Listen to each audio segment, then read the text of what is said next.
जिस शिष्य ने 1000 बार गिरा उस पर ध्यान दो, क्योंकि यह कहानी तुम्हें जीवन जीने का एक नया तरीका सिखाएगी, एक नया तरीका हारने का, एक नया तरीका चीज़ों का सामना करने का। ज्ञान के लिए खुले रहो और सत्य की खोज करो। हर दिन खुद को थोड़ा सा सुधारने की कोशिश करो। किसी समय की बात है, एक गुरु अपने शिष्य को जंगल में यात्रा पर ले जा रहे थे और भले ही गुरु बूढ़े थे, वे चपलता से आगे बढ़ रहे थे, जबकि शिष्य कई बार फिसल कर गिर रहा था।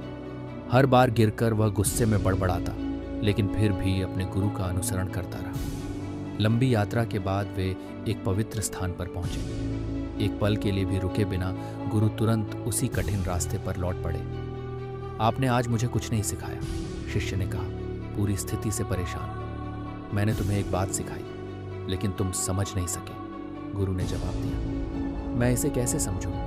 शिष्य ने पजल्ड होकर पूछा। जिस तरह से तुम्हें आज हर गिरने का सामना करना चाहिए था, गुरु ने उत्तर दिया। जब तुम गिरे तो गुस्सा करने के बजाय तुम्हें पहले यह समझने की कोशिश करनी चाहिए थी कि तुम फिसले क्यों। देखो, जीवन में, तुम्हारे जीवन में अगर हम बार बार वही गलतियां करते हैं तो वह पागलपन है। जब तुम गिरते हो तो पहले गुस्सा या उदास होने या किसी को दोष देने के बजाय अपने अंदर झांक कर देखो और पूछो कि तुम क्यों गिरे, और फिर तुम फिर से उठो और अपनी ज़िंदगी में जो कुछ भी होता है उसकी जिम्मेदारी लो। समझो कि क्या हुआ, तुम क्यों गिरे, और फिर कोशिश करो कि वही गलती फिर से ना हो। मैं कई लोगों में देखता हूँ जो एक पैटर्न को बार बार दोहराते हैं, क्योंकि जब वे गिरते हैं तो वे केवल बुरा भला कहते हैं, गुस्सा होते हैं या उदास होते हैं या चारों ओर की दुनिया को दोष देते हैं। लेकिन जब वे यह सीख जाते हैं और समझ जाते हैं कि वे क्यों गिरे, तो ये फिर नहीं होगा। आपका बहुत धन्यवाद और धन्य रहें।